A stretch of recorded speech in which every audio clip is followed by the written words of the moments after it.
buscar nuestras Biblias, el libro de Hechos, pues aquí vamos a tener esta lectura, el libro de los Hechos. Hechos 21, llamado el libro de Hechos de los Apóstoles, está después de los Evangelios, antes de Romanos. Hechos capítulo 21. Vamos a leer los primeros versículos, del versículo 1 al versículo 16.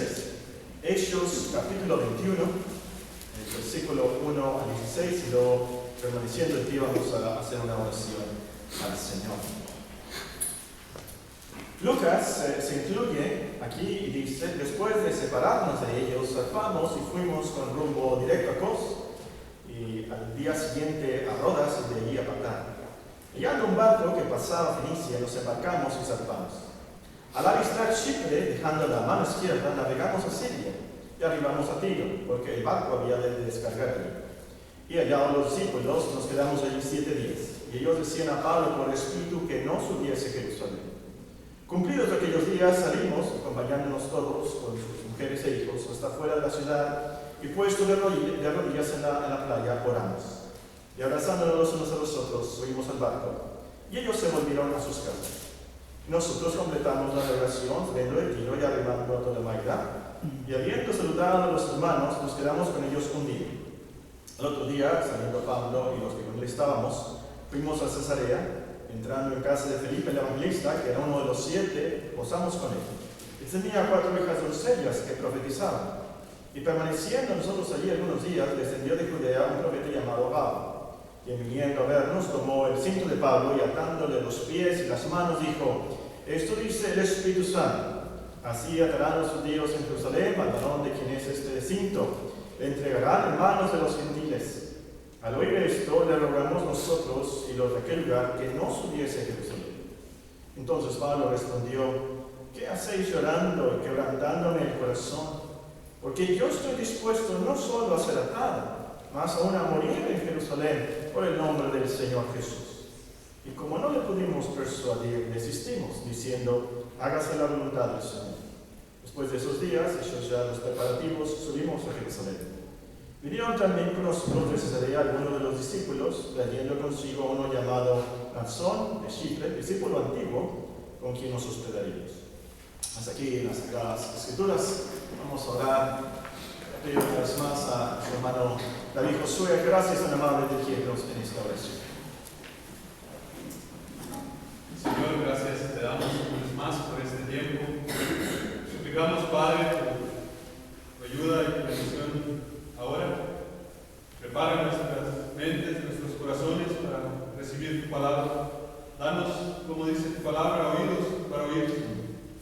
También suplicamos por los invitados, por aquellos que no te conocen, que tengas misericordia de ellos. Bendice al hermano predicado, lo haga con poder y autoridad del Padre. Pedimos tu bendición en este tiempo, una vez más. En Cristo tu Hijo. Amén. Amén. Hermanos, hermanos. Como título para este sermón les sugiero la pregunta más tonta que le puedas hacer al Señor. La pregunta más tonta, más necia que le puedes hacer al Señor. O puede ser otro título, exactamente: ¿cómo echamos nuestras ansiedades sobre el Señor? ¿Cómo echamos nuestras ansiedades sobre el Señor? Esta tarde continuamos y lo mediante terminaremos nuestro estudio de 1 Pedro 5:7, si tienen sus Biblias. 1 Pedro capítulo 5 y versículo 7. Aquí el apóstol nos exhorta: echando toda vuestra ansiedad sobre Él, porque Él tiene cuidado de vosotros. Esta mañana notamos que cuando el apóstol dice que echemos nuestras ansiedades sobre Él, se refiere a Dios. Dios Todopoderoso, recalca el pasaje, el Dios de toda gracia. También aclaramos que la promesa del versículo no es para todos, pues el vosotros la limita.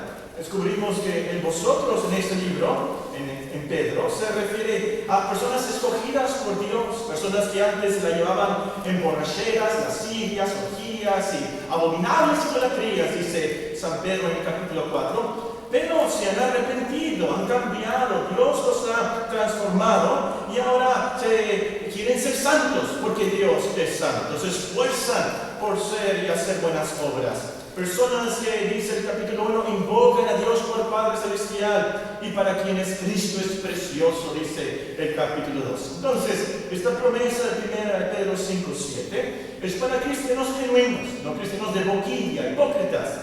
Pero para todos los creyentes, por más malos que hayan sido, por más pecadores que hayan sido, desde los más sabios hasta los más torpes en la fe, son incluidos en esta promesa. También aclaramos que debemos echar sobre Dios toda nuestra ansiedad, sin importar si es una pequeña y simple ansiedad o lo más grave o complejo que sea.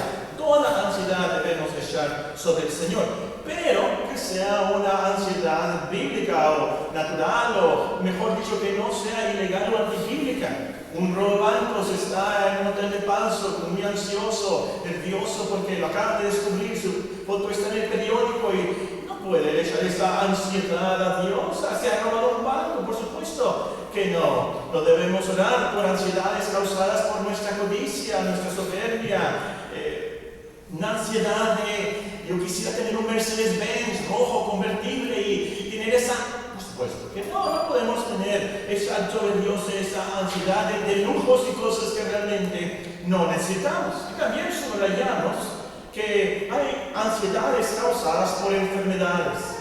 Hay ansiedades que son causadas por ciertas neurosis y no tiene nada de malo solucionar y curar esas enfermedades con las medicinas y los dones que Dios nos ha dado a través de los médicos.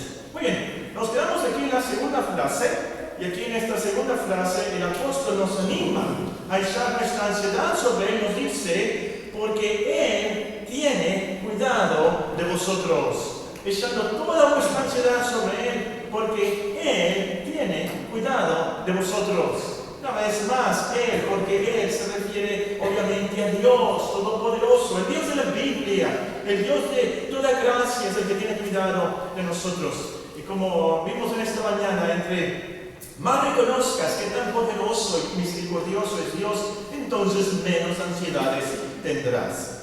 Tiene cuidado. ¿Qué tenemos que aclarar esto? Tiene cuidado. La palabra no es como una nani, ¿cómo se dice nani? Una niñera. Una niñera que está cuidando a los niños. No es la palabra, es otra palabra aquí.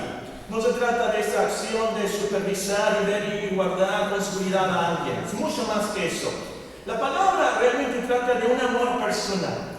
Trata de que algo nos importa personalmente. Juan 10, por ejemplo, nuestro Señor nos explica quién es el buen pastor y nos dice: así que el asalariado huye porque es asalariado y no le importan las ovejas. La palabra ahí importan es la misma palabra en el original de nuestro texto de 1 5:7, exactamente la misma palabra. No le importa, no tiene cuidado de las ovejas. Y lo que pasa es que no son de Él. No tiene un interés personal en las ovejas. El buen pastor, por supuesto, tiene un interés personal, un amor personal. Hasta su vida da por las ovejas, nos explica nuestro Señor Jesucristo en ese pasaje de Juan 10. Entonces, la clave aquí es que sepamos, que creamos que Dios tiene cuidado de nosotros, que realmente le importamos. Vamos a Marcos capítulo 4, donde tenemos aquí, creo yo, una pregunta de lo más necia, tonta, que hicieron los discípulos al Señor. Marcos capítulo 4 y versículo 35. Vean, voy a leerles el pasaje, es breve. Marcos 4, 35 al 41 dice así: aquel día, cuando llegó la noche, les dijo, nuestro Señor Jesucristo les dijo a sus discípulos: pasemos al otro lado. Despidiendo a la multitud, le tomaron como estaba en la barca, y había también con él otras barcas. Pero se levantó una gran tempestad de viento y echaba las olas en la barca, de tal manera que ya se anegaba. Y él estaba en la popa durmiendo sobre un cabezal. Y le despertaron y le dijeron: Maestro, y aquí está la pregunta, de lo más necio, creo yo: ¿no tienes cuidado que perecemos? Ahí está nuestra palabra. ¿No tienes cuidado? ¿No te importa que perecemos? ¿No tienes cuidado que nos estamos muriendo? Levantando el mar calla, enmudece, cesó el viento y se hizo grande bonanza. Y les dijo: ¿por qué estáis así amedrentados? ¿No tenéis fe? Entonces temieron con gran temor y se decían el uno al otro: ¿quién es este que aun el viento y el mar le obedecen? La pregunta es lo más necia: ¿no tienes cuidado que perecemos? Claro, por supuesto que el Señor tenía cuidado de ellos. Dios Padre se los había dado a Él. Él los escogió antes de la fundación del mundo. Él se superhumilló viniendo a este mundo para salvarlos. Él iba al Calvario, Él iba al Gólgota a morir por ellos. Claro que tenía cuidado de ellos. Ahora, por supuesto, nosotros conocemos la historia. Y 2000 años después los podemos criticar y burlarnos de ellos, ¿verdad? Claro que el Señor cuidaba de ellos. Pero si somos honestos, vamos a reconocer, hermanos, que nosotros hacemos lo mismo, ¿verdad? Nosotros hacemos lo mismo. Estamos en las tormentas de la vida, estamos en angustias, en tristezas, en tragedias. Las cosas se ven muy mal y pensamos: Maestro, que no tienes cuidado, que perecemos. Que no me amas, Dios. No te importo yo. A lo mejor hacemos una pregunta inconsciente, pero ahí está. Hermanos y amigos, para vencer la ansiedad, tenemos que convencernos que el Señor tiene cuidado de nosotros. El diablo, nuestra entidad, va a tentarnos a imaginarnos que nosotros no le importamos a Dios, que Él no nos cuida, que Él no nos ama. El diablo hasta nos va a decir: Dios ni existe. Mira lo que te pasa. Si Dios existiera, no estuvieras pasando esto. Tenemos que convencernos que el Señor tiene cuidado de nosotros. ¿Cómo nos convencemos que tiene cuidado de nosotros? Vamos a Belén de Judea. Claro que le importamos. El Verbo se hizo carne y habitó entre nosotros. Queremos convencernos que Él tiene cuidado de nosotros. Vayamos al Getsemaní. Veamos su humildad. Cómo oró, cómo sufrió por nosotros. Sudó sangre. Cómo sufrió por esa copa amarga que iba a tomar por nosotros. La ira de Dios sobre Él. Por nosotros. Debemos convencernos de que Él tiene cuidado de nosotros. Vayamos a Jerusalén, allí en las afueras de Jerusalén. Ve cómo le escupieron, ve cómo lo azotaron, ve la corona de espinas, ve su sangre, su espalda toda ensangrentada, sus manos con sangre, sus pies horadados. Escuche sus clamores, escuche el clamor de la cruz. Claro que Él tiene cuidado de nosotros, claro que le importamos a Él. Él murió por nosotros y Él resucitó para nuestra justificación, nos dice en Romanos. ¿Tiene cuidado Cristo de nosotros? Claro que sí. Somos herencia del Padre. Claro que sí. Fuimos comprados con su preciosa sangre. Claro que sí. Tiene cuidado de nosotros. Amén. Como vimos esta mañana, la última palabra es limitante, la promesa la limita, nos dice volviendo a 1 Pedro 5:7, echando toda vuestra ansiedad sobre Él, porque Él tiene cuidado de vosotros. Vosotros, venid aquí, la promesa no es para todos, solo es para los verdaderos cristianos, o como los describe Pedro: hermanos, hombres, mujeres, jóvenes, niños, para quien Cristo es precioso. Qué bonita esa expresión, subrayen. A Pedro le gusta la palabra precioso. Cristo es precioso, sus promesas son preciosas, la fe es preciosa, dice. Hay una palabra preciosa en los escritos de Pedro, le encanta esa palabra. Y lo mejor, lo superlativo, que Cristo es precioso. Esos son los cristianos que creen que Cristo es precioso. Y Pedro aquí nos describe, lo leemos en esta mañana. Y quiero subrayar, aquí no se trata de los super santos. No se trata de los misioneros nada más y los cristianos de tiempo completo, como dicen por ahí. No se trata. Se trata de todos los cristianos. Absolutamente todos los creyentes, todas aquellas personas que han alcanzado la misericordia de Dios. Que a lo mejor antes andaban muy mal, eran criminales a lo mejor y hacían cosas horribles y hasta da vergüenza, ¿verdad?, leer lo que Pedro escribe ahí, pero por ahí pasaste tú también. Y puedes aquí incluirte entonces en este vosotros. Es una gran promesa en sí este vosotros. Amén. Que Dios tiene cuidado de nosotros. tan malo como yo fui, como dice él. No, de todas maneras ahora él tiene tanto cuidado, le importamos tanto, nos ama tanto en Cristo. Ahora, eso es lo que nos dice el texto. Pero vamos a terminar con unas preguntas que a lo mejor usted tiene de ese texto. Echando toda vuestra ansiedad sobre él, porque él tiene cuidado de vosotros. A lo mejor usted pregunta, pero ¿cómo echo yo mi ansiedad? Ya sé lo que dice el texto, pero exactamente ¿cómo echo yo mi ansiedad a Dios? ¿Cómo me la quito, me deshago de ella y la pongo sobre Dios? Bueno, primordialmente, y ustedes van a decirme, orando.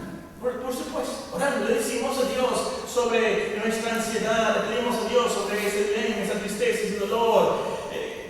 Esto es básico. Vean Filipenses 4:6, el apóstol aquí nos enseña de esto. Filipenses capítulo 4, versículo 6.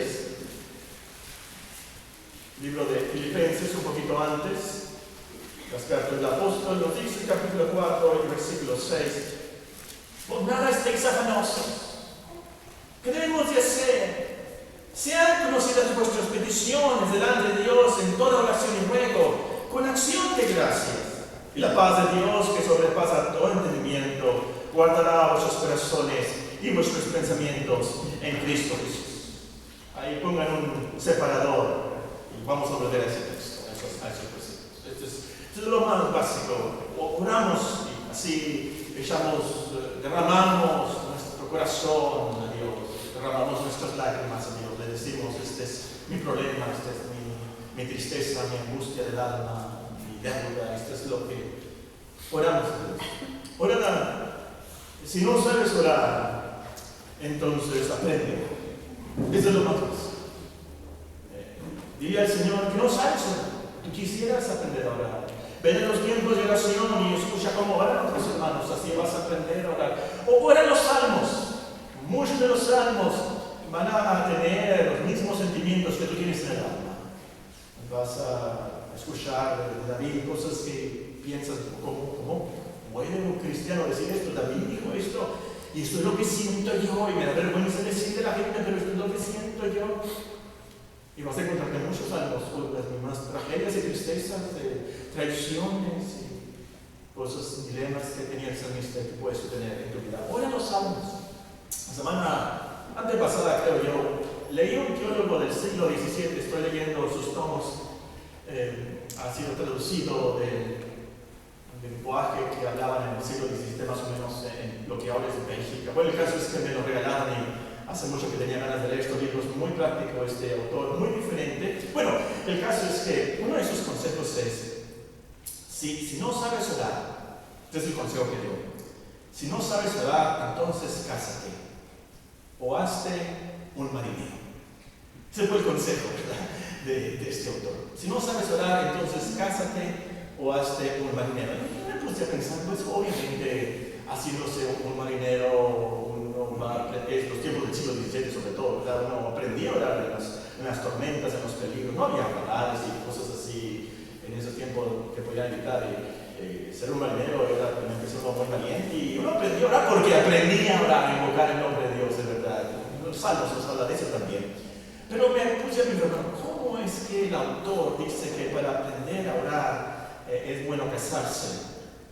Hay unas palabras del apóstol dice que cuando uno se casa, entonces comienzan las congojas del matrimonio.